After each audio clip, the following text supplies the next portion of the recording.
बच्चों, complex number में अक्सर कुछ क्वेश्चन आते हैं जिसमें लोकस से रिलेटेड होते हैं कि वो कोई इक्वेशन टाइप का कॉम्प्लेक्स नंबर में दिया होगा और ये पूछेंगे ये जो इक्वेशन है ये ज्योमेट्री के हिसाब से अगर देखें तो क्या रिप्रेजेंट करेगी, किस टाइप का कर्व रिप्रेजेंट करेगी, लाइन होगा, सर्किल होगा, पैराबोला होगा, हाइपरबोला होगा, क्या होगा।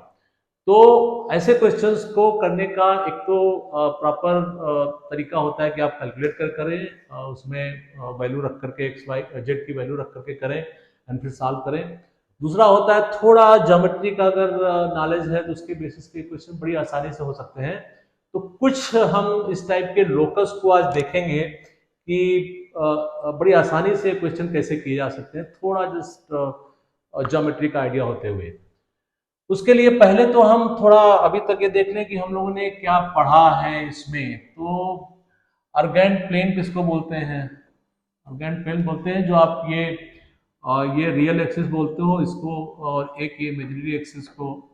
इसमें जो आप नंबर कोई भी जेड जो कॉम्प्लेक्स नंबर है जिसको आप एक्स प्लस आई वाई की तरह से लिखते हो, तो ये कॉम्प्लेक्स नंबर एक्स की वैल्यू कुछ भी हो सकती है, वाई की वैल्यू कुछ भी हो सकती है। तो ये किसी भी ये रियल एक्सिस और इमेजिनरी एक्सिस पे अगर हम बना करके प्लेन को रखें तो इसमें कॉम्प्लेक्स नंबर कहीं पे भी आ सकता है। तो इसको बेसिकली अर्गेंट प्लेन बोलते हैं। तो किसी भी कॉम्प्लेक्स नंबर को इस अर्गेंट प्लेन में मैप किया जा सकता है। बेसिकली उसमें आप इसको एक्स एक्सिस की तरह कंपेयर करते हो, इसको वाई एक्सिस की तरह से लेते हो, देन आप उसको नंबर को कहीं पे भी ड्रा कर सकते हैं। तो ये तो हो गई अर्गेंट प्लेन की बात। अब जरा जस्ट थोड़ा हल्का सा एक आइडिया ले लेते हैं, रिवाइज कर लेते हैं सारे कॉन्सेप्ट फटाफट। जैसे एक कॉम्प्लेक्स नंबर आपने ये जेड लिया, जिसकी जो है ये कॉम्प्लेक्स नंबर क्या है, एक्स प्लस आई वाई है। तो इसमें क्या होता है, अगर ये डिस्टेंस यहाँ से इसकी आर है तो और ये एंगल थीटा है, तो अगर ये इसका जो बेस है आर कास थीटा हो जाएगा, this will be equal to x होगा। और ये जो इसका वाई एक्सिस पे जो कंपोनेंट होगा ये क्या हो जाएगा, r sine theta that is equal to y. तो बेसिकली जेड को हम कितने तरीके से लिख सकते हैं? जेड को हम लिख सकते हैं एक्स प्लस आई वाई, एक तरीका हुआ। दूसरा हुआ r cos theta plus i sine theta. इसको ऐसे भी लिख सकते हैं, आर को बाहर ले आए, ये हो गया कास theta plus i sine theta. Okay. अब हमने एक कॉन्सेप्ट लिया था इसका मॉडुलस निकालने का। ये मॉडुलस क्या होता है? That is x square plus y square हो जाता है मॉडुलस। वो क्या होगा, ये साइड x है, ये साइड y है, तो मॉडुलस इससे क्या दिख रहा है, that is equal to r। तो r बेसिकली जो ओरिजिन से कॉम्प्लेक्स नंबर की जो डिस्टेंस है उसको बेसिकली हम मॉडुलस बोलते हैं। एक चीज तो ये हमने देखी, ये जो एंगल थीटा है, थीटा को कैसे डिफाइन कर सकते हैं? थीटा इज इक्वल टू, अगर हम ये लिखें टेन थीटा इक्वल टू क्या हो जाता है, वाई अपान एक्स। तो इससे थीटा क्या हो जाता है, theta equal to tan inverse y upon x. इसको थीटा को आर्गुमेंट भी बोलते हैं। आर्गुमेंट, कुछ बुक में एम्पलीट्यूड भी लिखा होगा, तो यहाँ पर मैं आर्गुमेंट लेके करूंगा, तो ये थीटा आर्गुमेंट हो गया।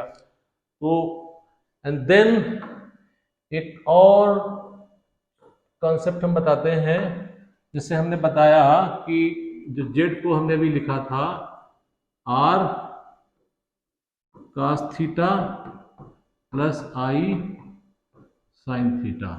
इसको ऐसे भी लिख सकते हैं, आर ई की power i theta, where e की power i theta is equal to cos theta plus i sine theta होता है।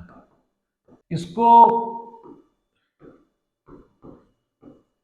यूलर्स फार्मूला भी बोलते हैं। ये कॉन्सेप्ट हम यहाँ पे यूज करेंगे। ये कहाँ से आया, हो सकता है बाद में आपको बुक्स में पढ़ाया जाए। अब अगर हम इसके बाद ये देखते हैं कि अगर फिर हम दो कॉम्प्लेक्स नंबर लेते हैं, एक Z1 लेते हैं, एक Z2 लेते हैं, ये इस तरह से दो कॉम्प्लेक्स नंबर हो गए ऐसे। तो अगर Z1 को हम बोले से R1 e की पावर I थीटा 1, ये थीटा 1 है, ये थीटा 2 है, ठीक है। ये डिस्टेंस R1 है, ये डिस्टेंस R2 है। तो इस तरह से हम Z1 को ऐसे लिख सकते हैं, Z2 कैसे लिख सकते हैं, R2 e की पावर I थीटा 2। अब अगर दो कॉम्प्लेक्स नंबर को हम मल्टीप्लाई करें तो क्या हो रहा है, देखिए इससे Z1 Z2 को मल्टीप्लाई करें तो क्या होता है, R1 R2 मल्टीप्लाई हो जाएंगे e की power I theta 1 plus theta 2। तो इसका मतलब क्या होता है कि अगर हमने दो कॉम्प्लेक्स नंबर मल्टीप्लाई किए तो उनका जो ये डिस्टेंस है वो तो मल्टीप्लाई हो जा रही है, बट एंगल जो है सम हो जाता है। ये चीज ध्यान रखिएगा, दिस इज इंपॉर्टेंट, जो भी हम बाद में यूज करेंगे। इसी तरह से अगर Z1 बाई Z2 डिवाइड करो तो क्या हो जाएगा, R1 बाई R2 e की power I theta 1 minus theta 2। तो इस केस का अगर आर्गुमेंट निकालेंगे तो देखिए ये जो फाइनल Z1 Z2 का argument is what, theta 1 plus theta 2। Z1 by Z2 का argument is theta minus theta 2। ये डिवीजन कॉम्प्लेक्स नंबर से बेसिकली आप मल्टीप्लाई कर रहे हो तो आर्गुमेंट ऐड हो जा रहे हैं, डिवाइड कर रहे हो तो आर्गुमेंट माइनस हो रहे हैं। तो एक कॉन्सेप्ट आप ये याद रखिएगा। फिर एक और कॉन्सेप्ट हम ब्रशअप कर लेते हैं जल्दी से, दैट इज कॉन्सेप्ट ये है कि अगर ये सपोज कीजिए Z1 है, ओके, एंड ये Z2 है, तो अब देखिए ये कुछ x2 प्लस I/2 होगा, ये x1 प्लस I/1 होगा। तो अगर हम इसमें Z2 माइनस Z1 निकालें तो क्या होगा, देखिए Z2 माइनस Z1 निकालोगे तो बेसिकली क्या हो जाएगा, x2 plus I/2 minus x1 minus I/1 that is equal to x2 minus x1 plus I/2 minus y1। ये तो मैंने अलजेब्राइक पार्ट में दिखा लिया, पर अब यहाँ पे क्या हो रहा है ये देखिए, x2 माइनस x1 क्या है, x2 माइनस x1 इज, ये डिस्टेंस x2 है, ये x2 minus x1 is this is x2 minus x1, and y2 minus y1 is what, ये इस तरह से हमने ये बना लिया, तो y2 minus y1 is this, ये जो है ये y2 माइनस y1 है, x2 minus x1 y2 minus y1। तो अगर हम ये वेक्टर देखें, ये बेसिकली इसमें वेक्टर वर्ड मेरे मुंह से निकल गया, क्योंकि कॉम्प्लेक्स में क्या होता है कि हम इनको वेक्टर की तरह भी ट्रीट कर सकते हैं। अगर कोई कॉम्प्लेक्स नंबर z है तो इसकी एक तो डिस्टेंस है एंड एक एंगल भी है दैट गिव्स डायरेक्शन। तो इसको जो OZ है, OZ को हम वेक्टर फॉर्म में भी कह सकते हैं कि OZ इज वेक्टर, वेयर उसकी वैल्यू वेक्टर का जो एम्पलीट्यूड है वो इसकी ये डिस्टेंस r हो गई, एंगल थीटा हो गया, दैट इज डायरेक्शन। तो इसको कई बार वेक्टर फॉर्म, वेक्टर भी वर्ड यूज किया सकता है किसी लाइन सेगमेंट को अगर उसमें देखा जाए। तो यहाँ ये जो है Z2 माइनस Z1 क्या है, Z2 माइनस Z1 इस लाइन सेगमेंट को रिप्रेजेंट कर रहा है, इस लाइन सेगमेंट को रिप्रेजेंट कर रहा है Z2 minus Z1, and Z2 minus Z1 क्या लिख सकते हैं, ये डिस्टेंस जो होगी, ये वाली डिस्टेंस, ये डिस्टेंस को मान लिया अगर हम ये P लिख दें तो ये P हो जाएगा, एंड देन एंगल क्या हो जाएगा, angle would be this theta. तो एंगल कैसे निकालेंगे, tan theta is equal to y2 minus y1 upon x2 minus x1। तो ये इसको cos theta plus I sin theta form में लिख सकते हैं। तो मैं दिखाने की ये कोशिश कर रहा हूं कि Z2 माइनस अगर Z1 निकालोगे तो एक लाइन सेगमेंट आता है जिसको हम वेक्टर की तरह ट्रीट कर सकते हैं, उसकी डिस्टेंस इसका मॉडुलस होगा, एंड जो एंगल होगा एम्पलीट्यूड या आर्गुमेंट बोलते हो वो जो है उसको डायरेक्शन को डिसाइड करेगा। तो Z2 minus Z1 is basically A line segment, and जिसका डिस्टेंस कैसे हो रही है, पी कितना निकल रहा है, पी अगर आप निकालोगे इसी से तो पी क्या हो जाएगा, ये पाइथागोरस थ्योरम, इस वाले ट्रायंगल में पाइथागोरस थ्योरम लगाइए तो क्या हो जाएगा, x2 माइनस x1 का whole square plus y2 minus y1 का होल स्क्वायर। तो बेसिकली ये क्या हो गया, दिस इज, अगर ये वाला ट्रायंगल ये वाले ट्रायंगल में देखोगे तो ये डिस्टेंस हो गई, तो Z2 माइनस Z1 जो लाइन सेगमेंट है उसका ये डिस्टेंस हो गई, ये एंगल हो गया। सर दो कॉम्प्लेक्स नंबर का अगर माइनस हम करते हैं तो एक लाइन सेगमेंट आता है जिसको हम वेक्टर की तरह ट्रीट कर सकते हैं, जिसकी डिस्टेंस ये डिस्टेंस दिखाती है उसका, एंड जो आर्गुमेंट है आपको वो एंगल निकालेगा जो एक्स एक्सिस से या रियल एक्सिस से जो एंगल होगा वो निकालेगा। अब इन कॉन्सेप्ट को हम यूज करेंगे लोकस समझने के लिए, ठीक है। अब पहले से शुरुआत करते हैं सिंपल लोकस से। अगर कोई ये दिया है कि z इज वेरिएबल और ये लिखा है कि argument z is equal to theta, पर theta is constant, theta is constant, तो argument z theta is constant ये क्या बताना चाह रहा है। एक तो तरीका है कि इसमें हम z को जो हम इसमें दिखाएंगे एक और किसी में दिखा देंगे, थोड़ा लंबा प्रोसीजर होता है। अगर कहें इसका मतलब क्या है, ज्योमेट्रिकली इसका मतलब है क्या, क्या निकालने की क्या करोगे, z इक्वल टू अगर आप लिख देते हो x प्लस आई वाई, तो इसका आर्गुमेंट को क्या हो जाएगा, argument is tan inverse y upon x is equal to theta, ये लिख सकते हैं। ये इसी चीज को हमने ऐसे लिख दिया, इसका मतलब क्या हो गया, y upon x equal to tan theta, that is y equal to tan theta x। ये बेसिकली क्या हो गई, स्ट्रेट लाइन हो गई, ये स्ट्रेट लाइन हो गई जो ओरिजिन से जा रही है थीटा एंगल पे उसका स्लोप है।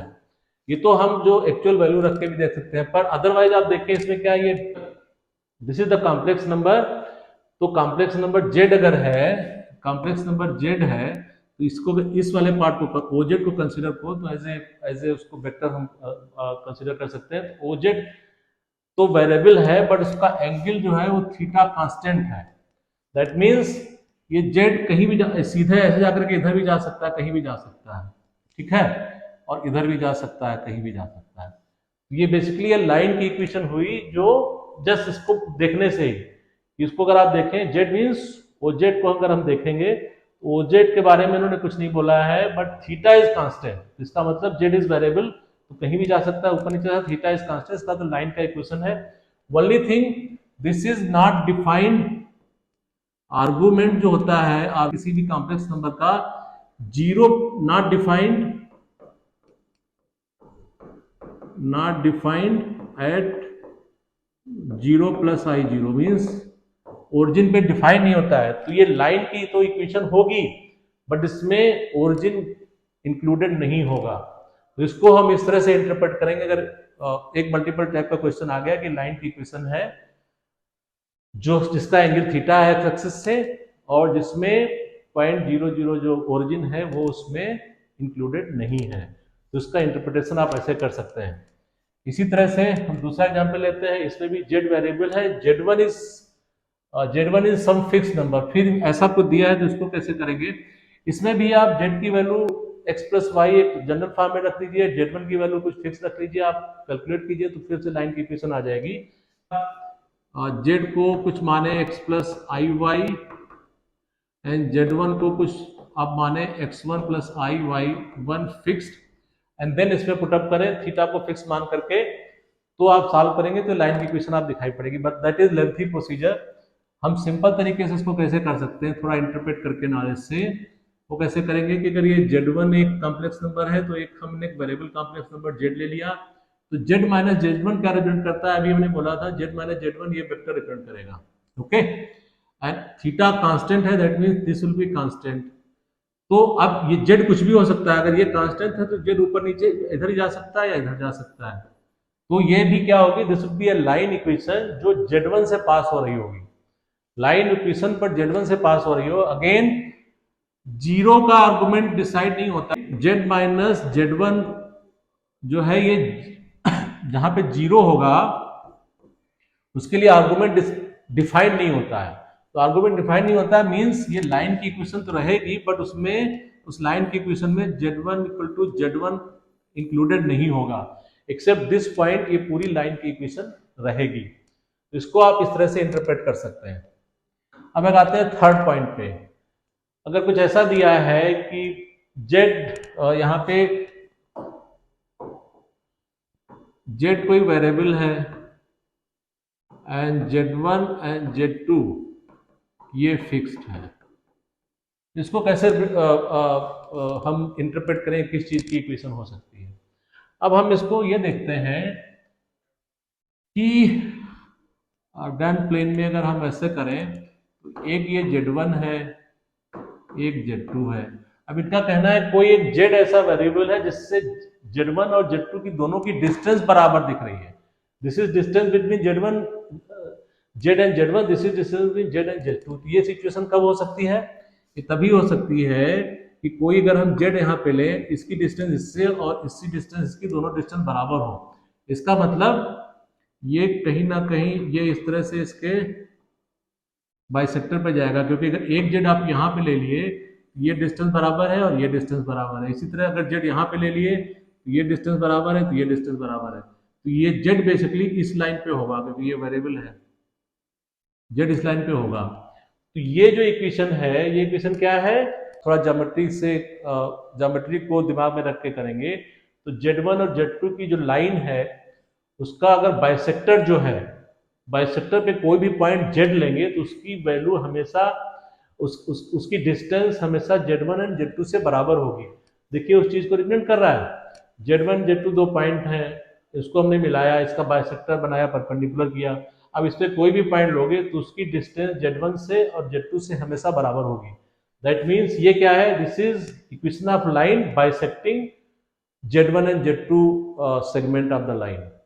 ओके, तो इसको आप इस तरह से रिप्रेजेंट कर सकते हैं। पूछा जा सकता है कि क्या है, व्हाट इज दिस, इसका इंटरप्रिटेशन क्या है, इक्लिप्स है, क्या है, सर्किल है। तो you can say this is the line bisecting the line segment which is joining Z1 and Z2। कितना आसान हो जाता है, जो काम आप काफी समय लेगा अगर उसमें वैल्यू पुटअप करो, सॉल्व करो, तो ऐसे इंटरप्रेट करना आसान हो जाता है। इसको आप देखिए तो जेड, इसमें यहाँ पे भी जेड वेरिएबल है, Z1 एंड Z2 फिक्स्ड है। ये क्या कह रहा है कि किसी पॉइंट की डिस्टेंस दो पॉइंट से अगर ऐड करो तो वो कांस्टेंट आ रही है। ऐसा कब होता है? ये तो अगर आपने इलिप्टिकल ये कर्व पढ़ा होगा तो इसकी बाय डेफिनेशन ये क्या होता है? बाय डेफिनेशन ये होता है कि इसके जो दो फोकल पॉइंट होते हैं, एक पॉइंट सपोज कीजिए P है, P1 है, एक P2 है। तो यहाँ के इस पे इसकी कर्व पे अगर कोई भी पॉइंट आप ले लीजिए, P ले लीजिए पॉइंट, तो क्या होगा, P1P प्लस P2 ये कांस्टेंट होगा। ये तो इलिप्टिकल कर्व की डिफिनीशन ही होती है। तो ये क्या होगा, इलिप्टिकल कर्व का ये Z1 माइनस Z1 क्या है, अगर इसको हम Z मान लें और इसको Z1 मान लें, इसको Z2 मान लें, तो Z माइनस Z1 जो है ये डिस्टेंस है, Z माइनस Z2 ये डिस्टेंस है, दोनों का एडिशन कांस्टेंट है। इसका मतलब ये इलिप्टिकल कर्व की इलिप्टिकल कर्व का लोकस ये बता रहा है।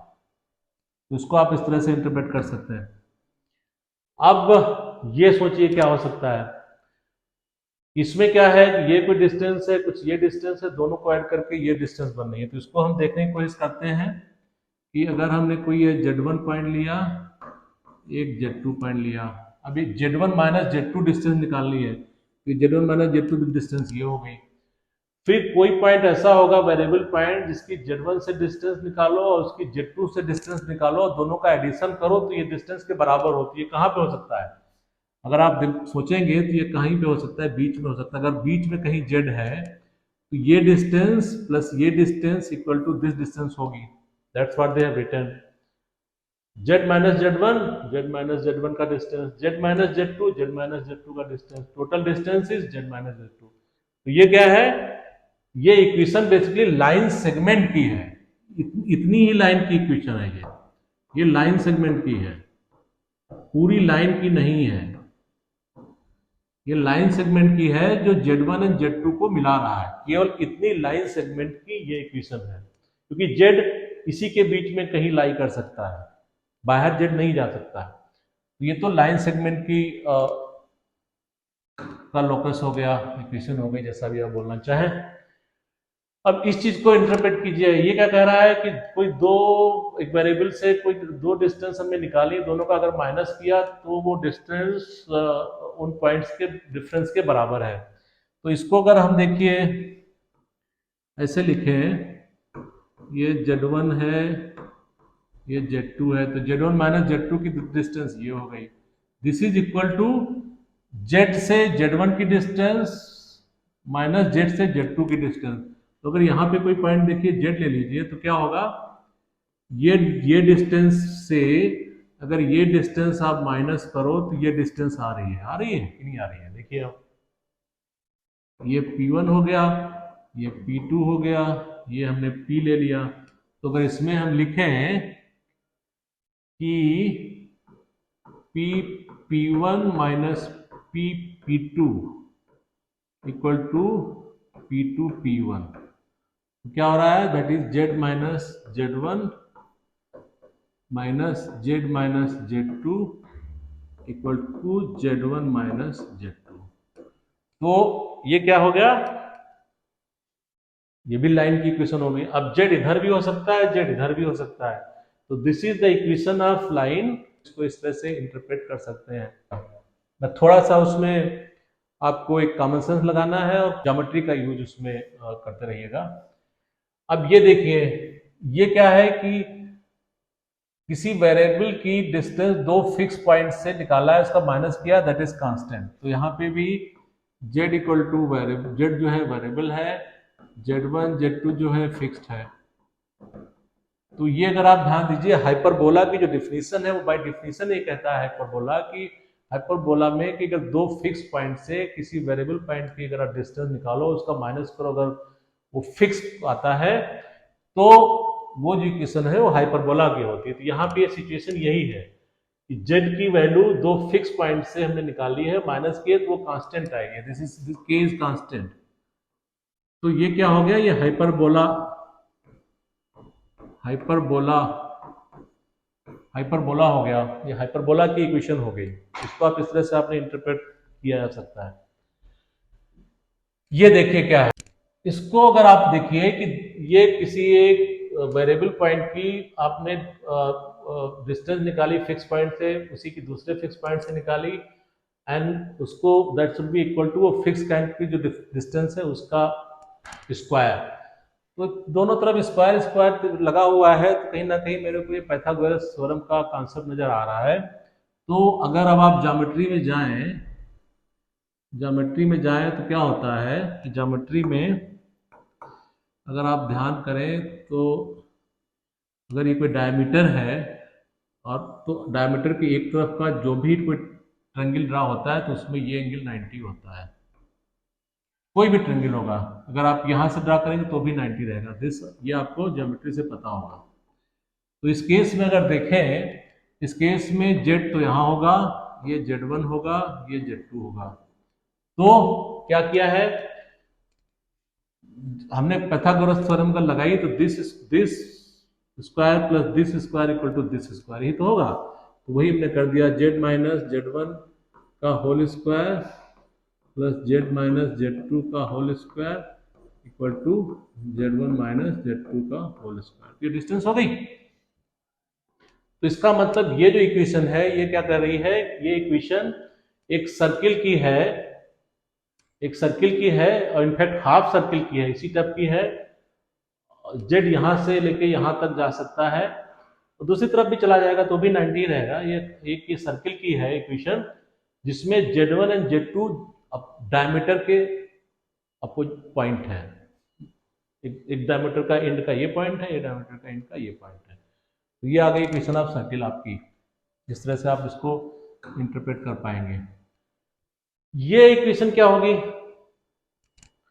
इसको आप इंटरप्रेट कीजिए। इसमें अब आर्गुमेंट आ गया, अभी तक हम डिस्टेंस लेके चल रहे थे। आर्गुमेंट मतलब कोई दो वेक्टर का को हमने डिवाइड किया तो उसका आर्गुमेंट निकाला, तो वो कांस्टेंट आ रहा है, आर्गुमेंट कांस्टेंट आ रहा है।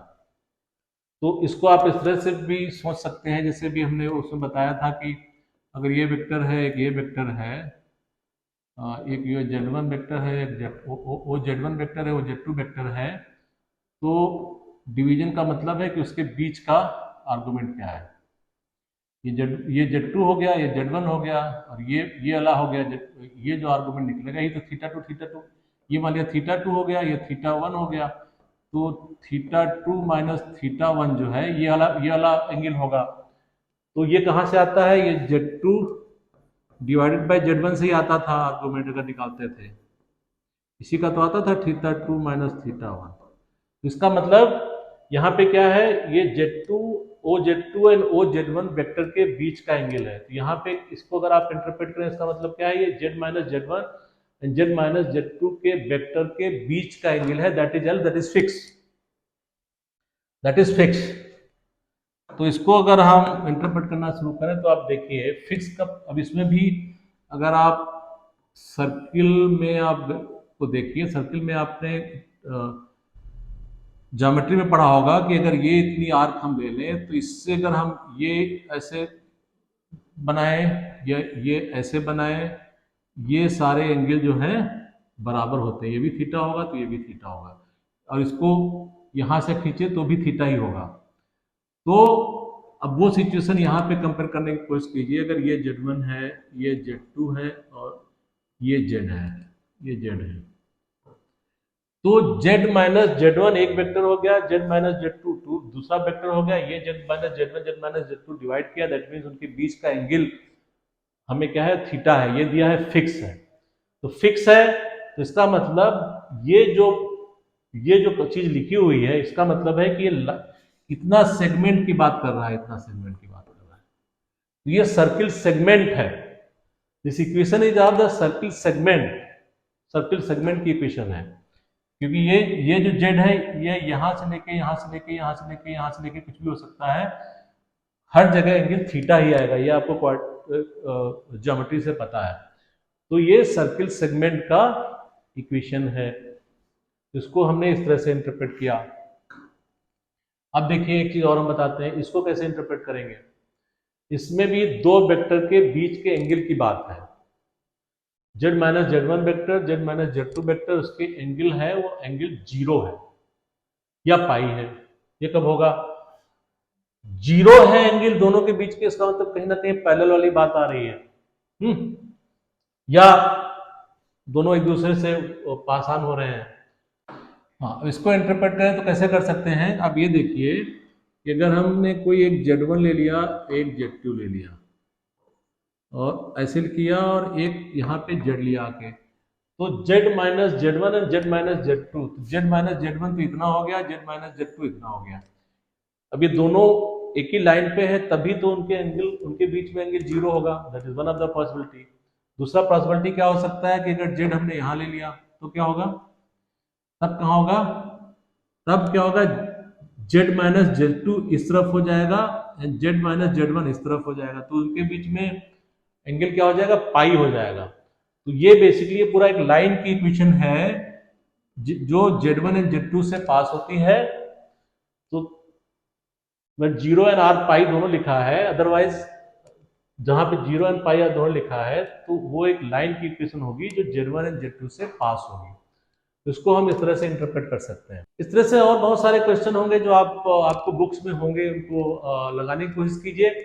और नॉर्मली इसको करना चाहें, जो लेंथी प्रोसीजर होता है उसमें कहीं पे आप इनको Z की वैल्यू XY रखें, फिर Z1 की वैल्यू कुछ X1 प्लस I1 रखें, Z2 की वैल्यू X2 प्लस I2 रखें, फिर Z1 माइनस Z1 कैलकुलेट करें, Z2 माइनस Z2 कैलकुलेट करें, उसका आर्गुमेंट कैलकुलेट करें, फिर 0 से रखें, तो भी आप देखोगे तो इक्वेशन अल्टीमेटली इस तरह लाइन की इक्वेशन आएगी। But that is the lengthy procedure, but थोड़ा कॉमन सेंस ज्योमेट्री के यूज से आप इस तरह के क्वेश्चन को बहुत आसानी से इंटरप्रेट कर सकते हैं।